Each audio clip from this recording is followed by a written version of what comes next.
Hello.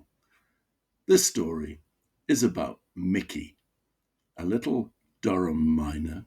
It's a true story, and it happened in Sunderland in February 1969. Sunderland General Outpatients Department in February 1969 was not the most fun-filled place to be. I don't need to describe it. Your imagination will do better.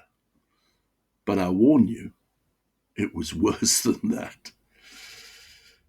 It is shut now. It had been the old workhouse, as had South Shields General, and was a deeply depressing and forbidding building. I was the medical house officer, drafted in to see the chronics. These were the living dead, with advanced, incurable illnesses that medicine had no solution for, and precious little comfort.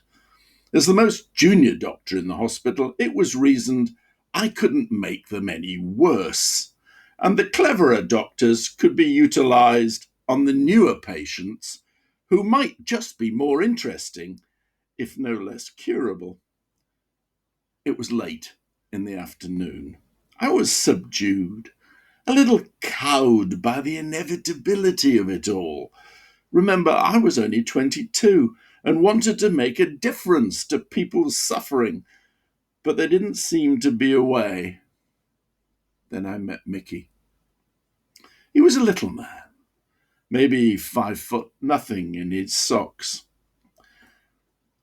A chest like a barrel and a cherubic pink face with a smile to make your heart ache.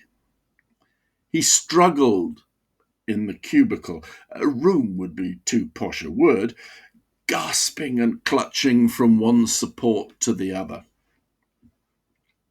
He was looking at me the whole time. He spoke in gasps that didn't seem to have any pauses between them. He had a chirrupy, cheeky voice. "Wait, Henny, you're not out of school, surely? And you're the wrong colour for this place. You need a coat of brun paint to be a doctor in Sunderland." I was on my feet, trying to help him. He shooed me away. "Don't need any help. Be in me box soon enough. I'll get all the help then, where that's what the vicar says, but he's run off with the missus. So what would he now, poor bugger?"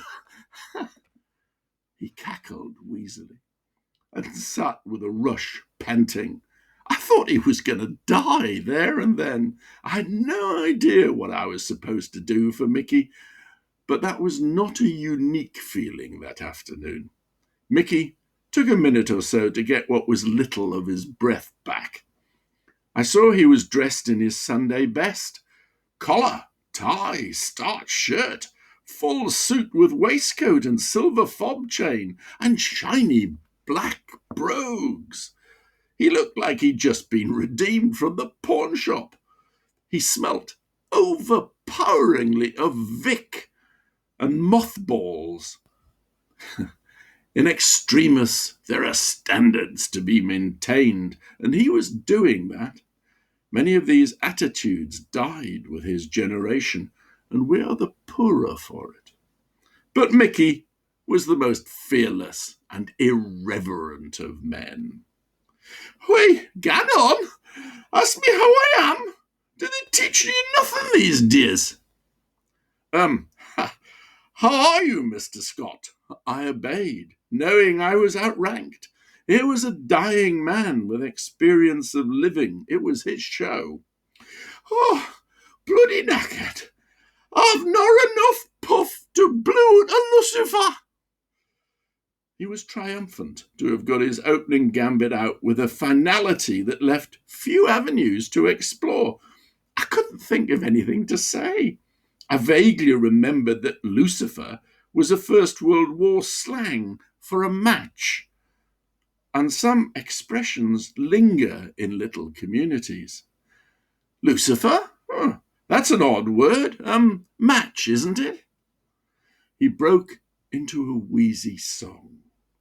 While you've a Lucifer to light your fag, smile, boys, that's the style. Pack up your troubles in your old kit bag and smile, smile, smile. He regrouped. Sang that at Dunkirk. Drowned the noise of them Jerry bastards in their stuckers. Me da must have sung it too. Go to Wipers and put your ear on the ground in Hill 16, and you might hear him singing it 100 feet down. I waited, as he left no gap for me to enter into. He was a miner too. Didn't live long enough to die slow, like me. Boom! And half a bloody Belgian on top of him. I were 3 months at the time. I felt I ought to be a doctor and not a listener. Always an unwise move, so I butted in. Do you need a new inhaler? He looked at me with a sort of head-shaking smile of despair for the ignorant. Oh, look, you daft happoth. I'm trying me best to tell you me story, and you're getting on about puffers. Look, young doc, let's be clear. You can't cure me. You can help me. But the least you can do is to listen to me. I've come in me best canonicals, and it's not an easy journey from Hetton.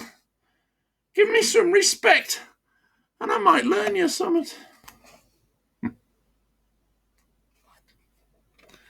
Like what? I said, a trifle crossly. It was late. I was nearly but not quite fed up, and Mickey was the last patient that afternoon. About what it's like to be poorly. If you're ganning to be any good, you gotta understand what your patients are going through. Geez now, with the help of me missus. She didn't run off with the vicar, more's the pity. It took me nearly an hour just to get togged up to Ganut. We had to keep stopping just to get breath. She had to put me trousers on, for God's sake. You imagine that, young un? I didn't want to. I was unsure where this was leading. But I've always liked stories. It seemed there were worse things to do than listen to Mickey's. I hadn't learned the trick of saying, tell me more, but Mickey was going to tell me whether I liked it or not. He looked into my eyes, right in deep, much deeper than any examiner I had met. You know anything about mining? Huh? I've been doing it in pits since I was 14 with 4 years off for good behaviour, scrapping with a Hun. And you know why I'm like I am? It's 'cause I've got a bag of nutty slack in me chest. I obviously looked confused. Nutty slack? Is them crappy little bits of coal they cannot sell, so the pit owners generously handed out free to the walkers. But if you've been doing long enough, you've already got a sack full in your chest. And when you set fire to us, I'd born for a week. You want to see me spit? It wasn't a question. Mickey took out a tightly wrapped little pot from an inside pocket. Sputum is not a glamorous human secretion, but this was different. The now unwrapped pot was open to reveal a slimy, translucent substance full of tiny black bits. There could be no doubt these little bits were indeed coal. An image of dissected black lungs, shown in some long, nearly forgotten previous lecture, came to mind. I knew now, quite clearly, what Mickey's lungs looked like from the inside. I felt a wave of sympathy, and he saw it. I don't want your pity, but now you know what I'm talking about. There's none of your medicines can get rid of that lot. You know the worst. Me missus is forever buying washing powder, 'cause me hankies is allus black with hiking this stuff into them. He cackled again. I still didn't know if he wanted anything of me, but whatever it wasn't sympathy. You look a lad. I nodded. Like football? I nodded again. Sunderland? I kept nodding. Charlie Hawley? I smiled a big smile. Big Charlie was and remains my all-time Sunderland hero, a magnificent attacking centre-half and leader of men. Doing rotten at the present time, mind you. This was sadly true. Nothing changes. Not when I game all you. You know my favourite. Captain Rich Carter. Shaq was pretty canny, Len Shackleton. But the captain, he was somewhat special. I can't gan anymore. Didn't miss a match for 30 years. But I haven't the puff now.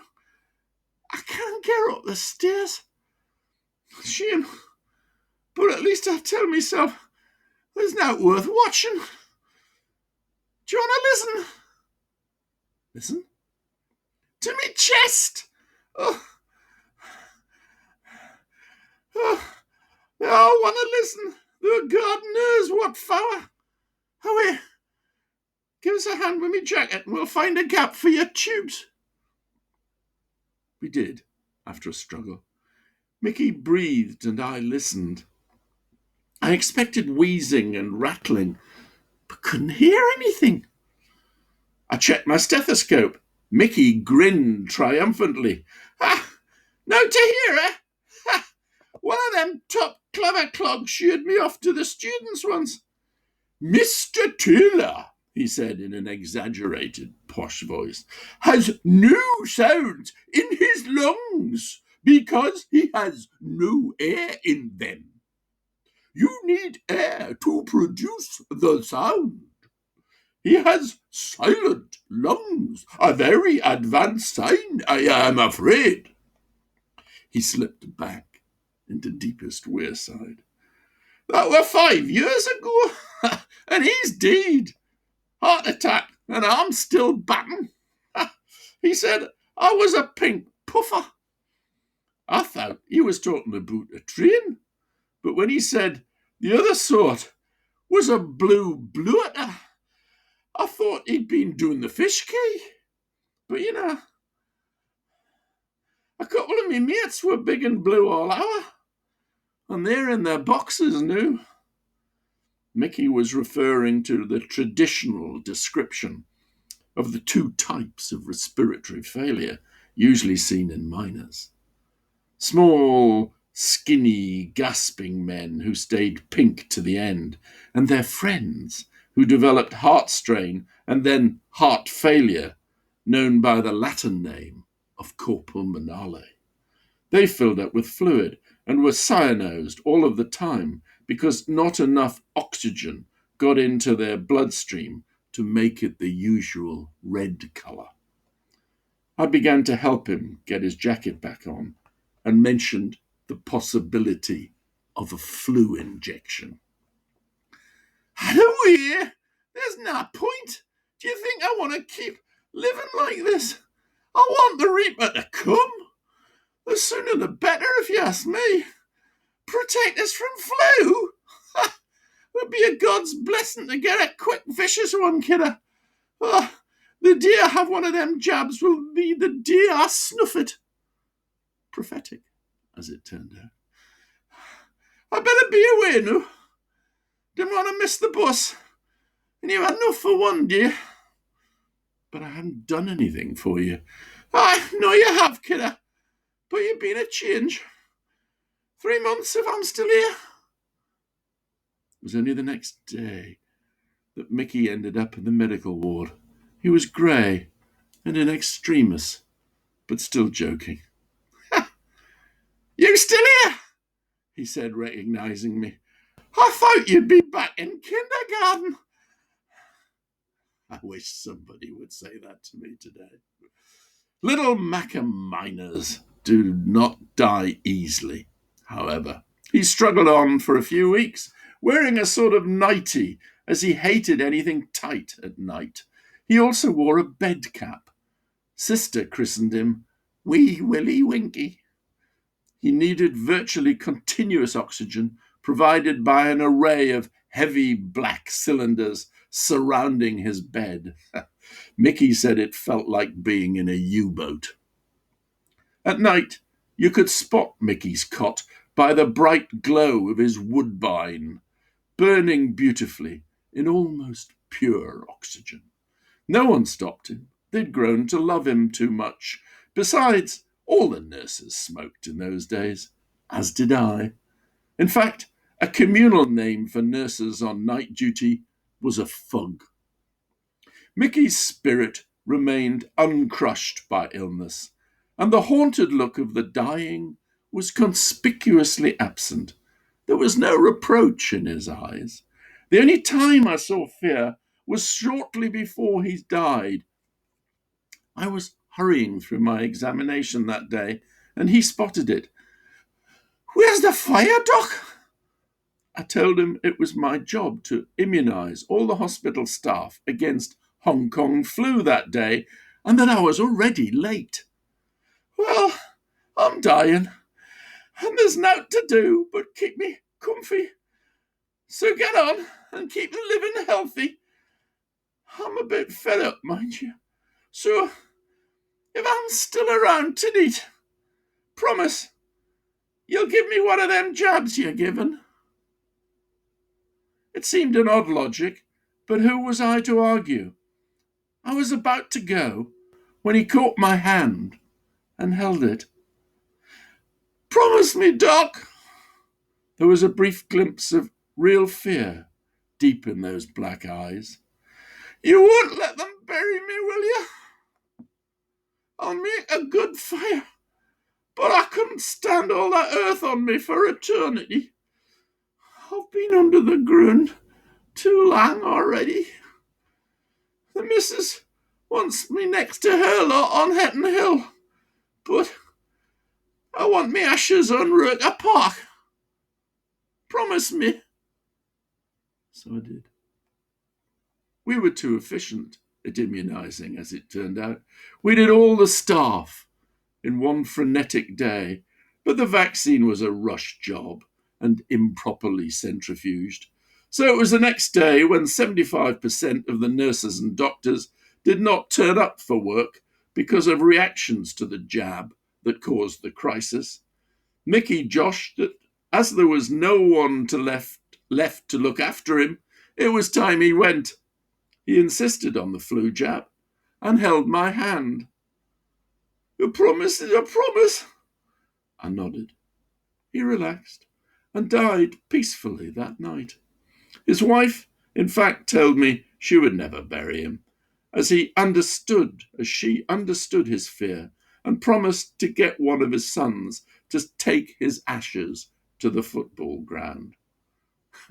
They did win the next home game. I didn't have a flu jab for 40 years till my new wife insisted.